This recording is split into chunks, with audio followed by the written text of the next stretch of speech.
My name is Daniel Calloway, and the first thing you need to understand about me is that I was a good man, not perfect, not a saint, but good, the kind of man who showed up, who kept his word, who believed that loyalty was the closest thing to a religion that actually mattered. I grew up in Holland County, Kentucky, the son of a coal miner who worked himself half to death so I wouldn't have to. My father, Roy Calloway, had rough hands and a quiet voice, and he had one rule that he never broke and never needed to write down. You take care of what's yours, and you're honest about what isn't. He said it in different ways at different times throughout my childhood, but it always meant the same thing. It meant that the Calloway name was a promise, and promises were not to be made lightly, and once made, they were not to be broken. I carried those words like a compass for 37 years. Through high school in a town where half my classmates' fathers were dying slowly from black lung. Through a college scholarship I applied for 11 times before I got it. 11 times, because I was the first person in my family to apply to college and I didn't know what I was doing. And I filled out each application a little better than the last. Through 10 years of grinding in commercial real estate, working my way up from an unlicensed assistant to an associate to a managing partner, taking night classes for my MBA at Vanderbilt while working 60-hour weeks, surviving 2 market crashes and 1 near bankruptcy that almost killed the company before it was even fully born. By the time I was 34, I had built something. Really built it, not inherited it, not stumbled into it, not ridden someone else's coattails. My firm, Calloway Property Partners, managed $68 million in residential and commercial assets across 4 states. We had 12 employees, an office on the 16th floor of a glass building in downtown Nashville with a view of the Cumberland River, and a reputation in the Tennessee real estate market that I had earned one honest handshake at a time. Clients sent referrals. Competitors called to ask if I was hiring. Banks returned my calls first. I had a wife, Michelle. Dark hair and quiet confidence and a life that came out slow, like she wanted to make sure it was really worth it before she gave it to you. We'd met at a fundraiser for the Nashville Public Library 8 years earlier. I was there because a client had invited me, and I didn't like fundraisers, but I was still at the stage of my career where I went to everything I was invited to. She was there because she genuinely cared about literacy initiatives.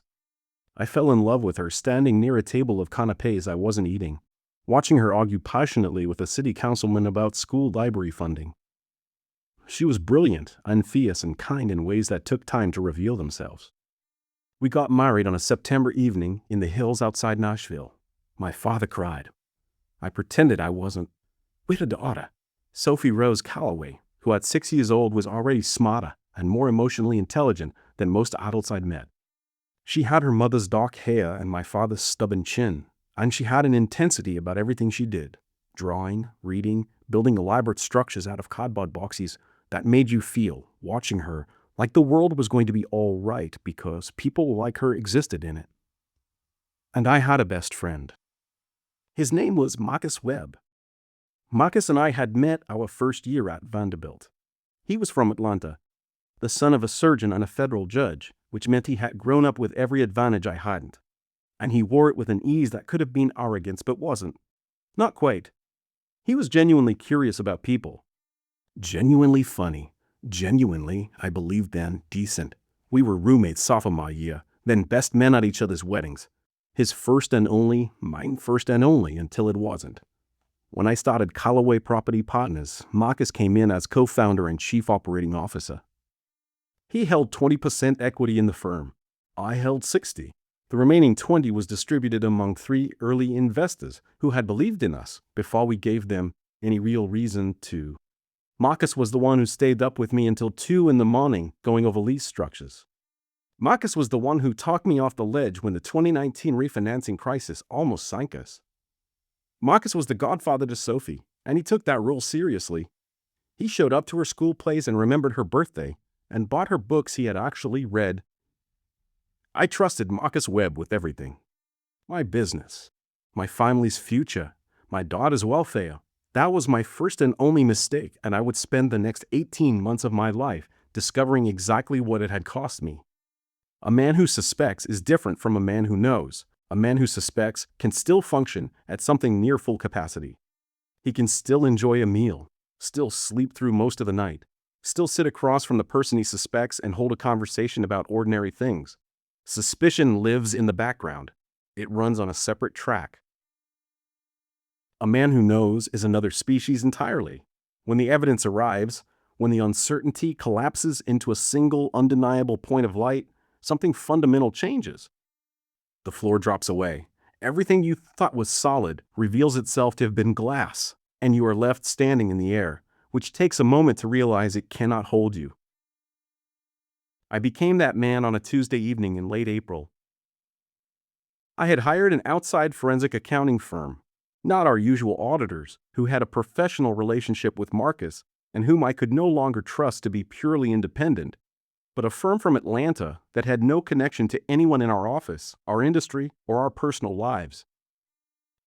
I found them through Gerald Fitch, the attorney I had begun calling in mid-March on a burner phone I'd bought at a gas station for $40.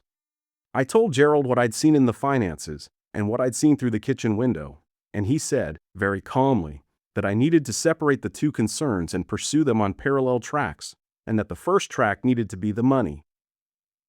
If there's nothing there, he said, you can put the financial concern to rest and deal with the other things separately. And if there is something there, you'll need the financial case to be airtight before you do anything at all. I handed the forensic team 3 years of financials and said, "Tell me what you see." What they saw was a systematic, meticulously structured embezzlement operation that had been running for 22 months. Marcus had built a network of shell companies, 4 of them, incorporated in Delaware and registered through nominee agents so that his name didn't appear on the surface documents. The names were chosen to sound like legitimate business services: Apex Management Solutions, Bridgepoint Capital Services, Pinnacle Advisory Group, Clearwater Holdings, LLC. Over 22 months, those entities had received wire transfers from Callaway Property Partners accounts totaling $3,412,000. The transactions were broken into amounts under $10,000 to avoid automatic bank reporting thresholds. The invoices were real documents, professionally formatted, referencing plausible services, for work that was never actually performed by anyone, anywhere.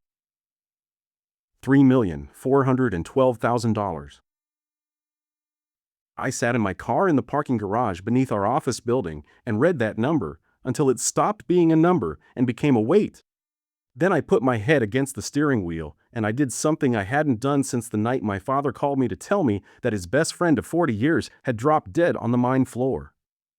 I cried. Not the polite kind, the deep kind. The kind that comes from somewhere below your chest, where you keep the things you don't look at directly. I gave myself 10 minutes. Then I dried my face on my jacket sleeve, sat up straight, and kept reading. Because that wasn't the worst of it. The forensic team had pulled registration documents for all 4 shell entities. 3 of them had Marcus as sole signatory. But the 4th, Clearwater Holdings, LLC, the one through which the largest single tranche of funds had moved, had a co-signatory on its entity formation documents. Someone who had signed alongside Marcus when the company was created. That co-signatory was Michelle, my wife. Her signature, her notarized signature, on a Delaware LLC document dated 14 months ago. I sat in that parking garage for 2 hours and 47 minutes. I know the exact duration because I watched every minute tick over on the dashboard clock. At some point I called Gerald from the burner phone and told him what I'd found. He listened carefully and then told me not to do anything until we talked in person. He said it the way you say it to someone who might be about to do something irreversible, firmly, but without drama. Not tonight, he said. Not until we've talked. I drove home. Michelle was in the kitchen. Sophie was doing homework at the table. I kissed my daughter on the top of her head and made myself eat dinner. And I did not betray, by a single expression or a single word, that the ground beneath all of us had become something entirely other than what we believed it to be. That was the hardest performance of my life. It ran for 3 weeks. It started small. That's the thing about the catastrophic things. They don't arrive with fanfare. They don't come in at the front door. They seep in through the cracks, a millimeter at a time, so slowly that by the time the water is around your ankles, you've already forgotten what dry felt like. In January of last year, I began noticing small discrepancies in our quarterly financials. Not large ones, not the kind that scream. The quiet kind. Vendor invoices I didn't recognize, expense line items coded to vague categories like business development or strategic consulting that didn't map to any projects I could remember authorizing. Our CFO at the time was a CAFO woman named Petrus Odom, a former auditor with the Tennessee Department of Commerce, who had the instincts of a bloodhound and the patience of a saint. She flogged 2 of the invoices in a routine review and left a sticky note on my desk. Want to look at these together? I asked Marcus about it first. I understand now, in retrospect, the precise shape of that mistake. I was going to the person responsible for the irregularities and asking him to explain them. I was asking the wolf to account for the missing sheep. At the time, it didn't feel like a mistake because Marcus had never given me reason to suspect that something like this was even possible. 8 years. 8 years of partnership, of late nights, of difficult decisions made together, of trust demonstrated in 1,000 small ways. You don't think to suspect 8 years. Patrice is thorough, which I deeply respect, Marcus said, leaning back in his chair with his characteristic ease. That comfortable, competent way he had of filling space, like a man who had never once been nervous in a professional setting. But some of these are pre-authorized operating expenses from Q3 that got coded incorrectly at year-end, standard reconciliation stuff. I can pull the documentation by Thursday. He smiled. You know how the books get messy when the fiscal year rolls over. I nodded. I believed him. I believed him the way you believe someone when you have spent 8 years accumulating evidence that they are trustworthy. The belief wasn't naivety. It was the logical output of 8 years of data. The problem was that the data had been curated. Thursday came and went without the documentation. I followed up on Friday. Marcus apologized. He'd been slammed with the Murfreesboro acquisition. He'd get it to me by Wednesday. Wednesday came. I got busy with the property situation in Brentwood. That took most of the following week. The sticky note disappeared from my desk. Life moved on. But something sat in my stomach, quiet and persistent, like a stone you can't quite feel until you shift your weight. I began to pay attention differently. Not with suspicion exactly, more with a heightened kind of observation.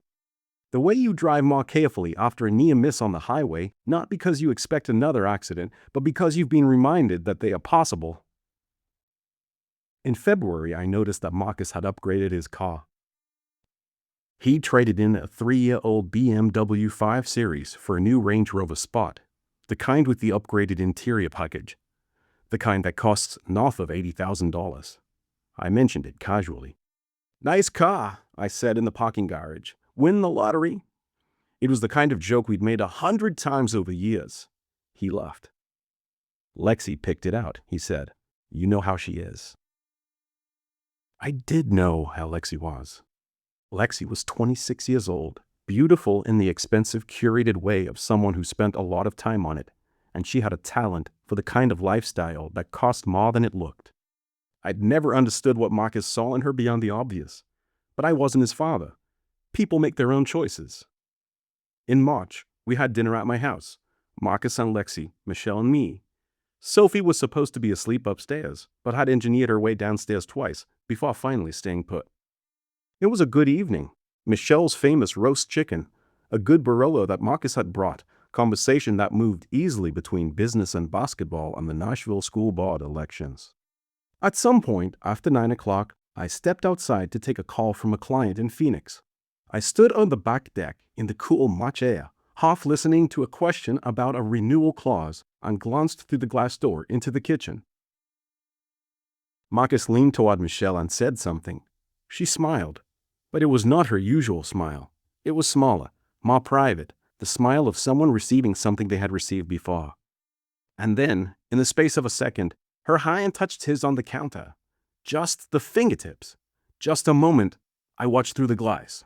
My client in Phoenix was still talking about renewal clauses. I told myself it was nothing, that I was tired, that 8 months of long hours had made me paranoid, that the mind sees what it fears, not what is real. I went back inside.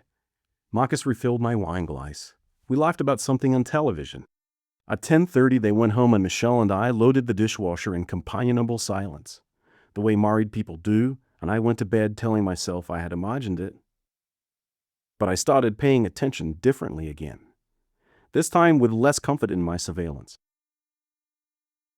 There is a fury that burns cold. It doesn't rage. It doesn't pace or shout or throw things. It calculates. It organizes. It waits with extraordinary stillness, the way a man in the cold waits for something, not passive, not frozen, but held still by precision and intent. That was the fury I felt, not fire, ice, the kind that doesn't melt. In the 3 weeks between finding the forensic report and doing anything about it, I built a case. Gerald and I met 4 times, always somewhere Marcus didn't know about. A law firm conference room across town, a restaurant in East Nashville where we were unlikely to run into anyone, once in a park near Centennial. We worked through the evidence systematically. Every wire transfer, cross-referenced against every fake invoice. Every entity traced back to its formation documents and its banking relationships. Every digital fingerprint, IP addresses on login records, metadata on the documents Marcus had used to create the fake invoices. Gerald also retained a private investigation firm, a small, reputable operation that specialized in financial fraud cases, to run discreet background work on the shell companies. What they found confirmed and expanded what the forensic team had already documented. Apex Management Solutions and Bridgepoint Capital Services were the oldest of the 4, both created in the second year of our partnership. Pinnacle Advisory Group came later. Clearwater Holdings was the most recent, formed 14 months ago. It was the cleanest of the 4 in terms of its paper structure, which suggested Marcus had learned from what he'd done before and refined his methodology. The sophistication of it was staggering, not because the scheme itself was extraordinarily complex. Wire fraud and fake invoicing is one of the oldest plays in the book, but because of the patience it required. 22 months. He had been sitting across from me at our conference table, at my dinner table, at birthday parties and business celebrations and difficult client meetings for 22 months, while quietly, methodically draining my company. I thought about that a lot. About the cognitive architecture required to maintain that performance, to remember what you're hiding and from whom and for how long, to look a person in the eye who trusts you completely and go on looking. I also quietly and systematically changed the financial controls at the company. I added dual authorization requirements on all wire transfers above $5,000.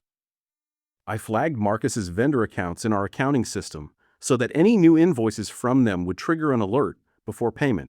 I restructured our banking relationships so that I was the sole primary contact on our primary operating accounts. All of this was done in ways that looked like routine security upgrades, because I'd also made a point of mentioning at a staff meeting in early April that we were upgrading our financial controls as part of an annual review. Marcus had nodded along with everyone else. He had even complimented the initiative. The embezzlement, as far as I could tell, stopped during this period, not because Marcus suspected anything. I believe he didn't, not yet, but because the controls made it impossible for him to continue without detection. Meanwhile, every evening, I went home and pretended. I sat across from Michelle and talked about Sophie's school and the news and the weekend and home repairs. I watched TV beside her. I slept next to her and stared at the ceiling and thought about what I needed to know before I could act. The central question was not whether Marcus had done what the evidence showed he'd done. That was settled. The question was what Michelle's involvement really meant. Was she a participant or a victim? Had Marcus manipulated her, told her the LLC was a legitimate investment opportunity? Or had she known fully what was happening? The answer to that question would determine everything, not just the legal strategy, but what I owed my daughter in terms of her parents' lives going forward. I began to observe with surgical precision. I watched Michelle's phone without touching it, noting when it lit up, how long she typed, whether she took calls in another room. I noticed that she occasionally went to the backyard for air in the evenings, which she had never done before. I noticed that she had started a new gym membership in February, which she had mentioned as an energy thing, a habit thing. But the gym was in the opposite direction from our house, relative to her office, which had not struck me as odd when she mentioned it, but struck me now. I could have confronted her. Gerald told me I should hold back. The case needed to be complete before anything happened that might prompt either Marcus or Michelle to destroy evidence, move assets, or coordinate stories. So I waited. I kept building. And every night I lay in the dark next to my wife and thought about what my father had said years ago when I was a teenager, and I asked him how he handled being angry at someone at work. "You don't use anger as your engine," he said. "Anger burns out. Anger makes you stupid. You use it as kindling, and then you switch to something that lasts." "What's that?" I asked. "Resolve," he said. I found out the full picture on a Saturday in early May. I had told Michelle I was flying to Atlanta for a client meeting. I booked the actual flight and checked in on it from the app, in case she looked. But instead of boarding, I Ubered back to a rental car facility near the airport and drove back to Nashville. I parked 2 blocks from our house just before 11 in the morning. At 11:17, Marcus Webb's black Range Rover turned onto our street. He parked in our driveway, the driveway where my car usually sat. He parked there with the casual ease of someone arriving at a place where he belonged. He was inside for 3 hours and 41 minutes.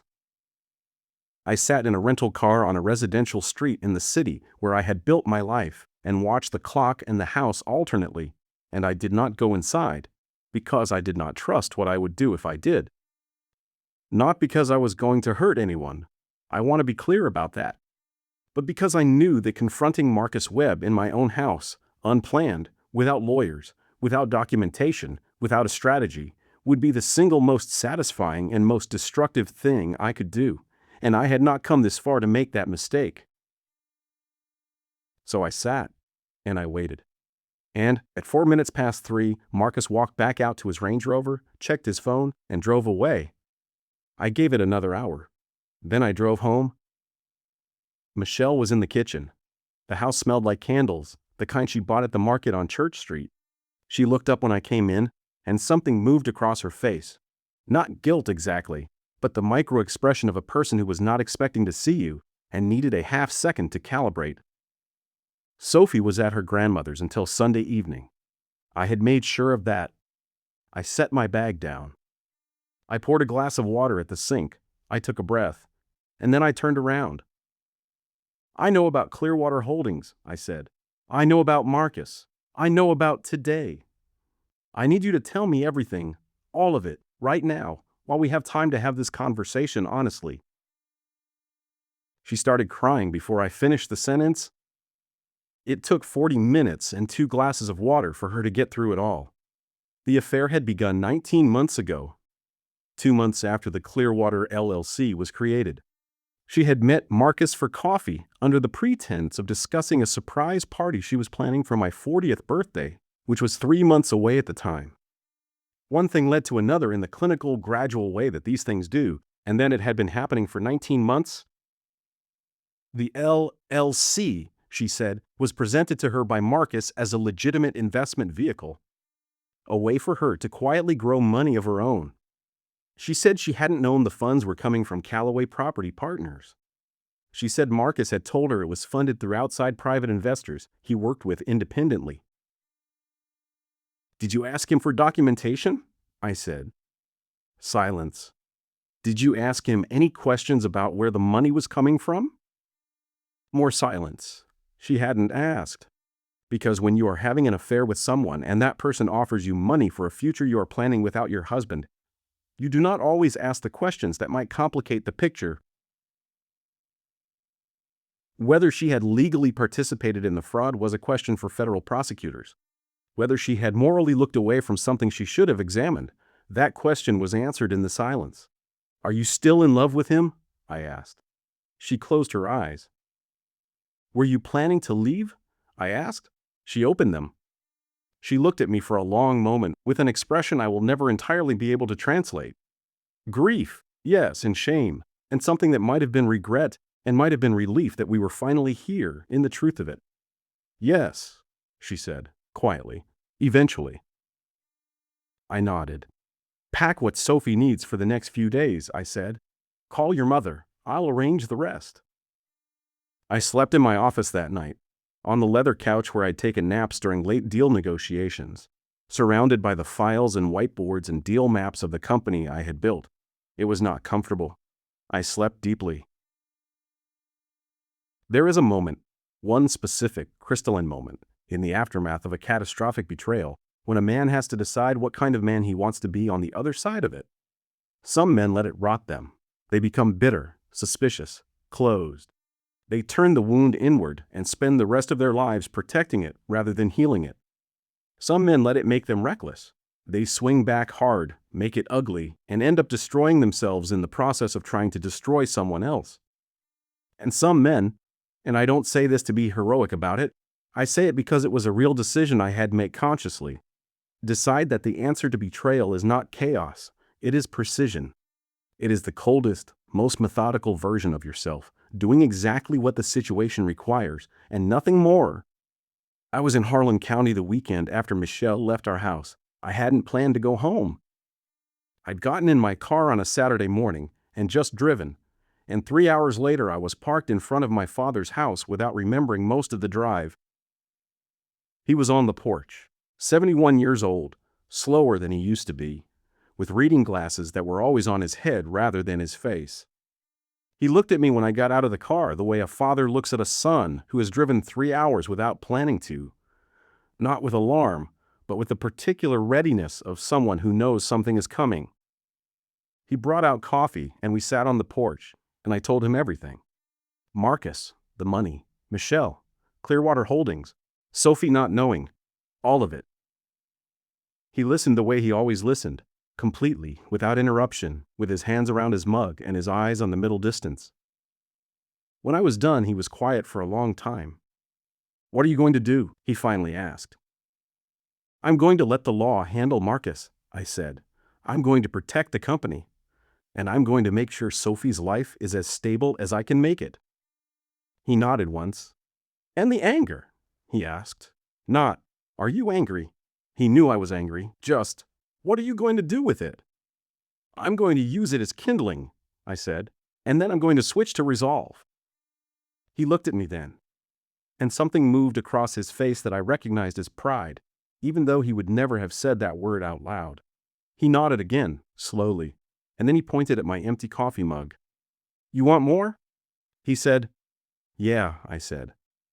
And we sat there in the Kentucky evening and watched the fireflies come out over the hills, and neither of us said anything else about it, because everything had been said. On Monday morning, I called Gerald Fitch. It's time, I said.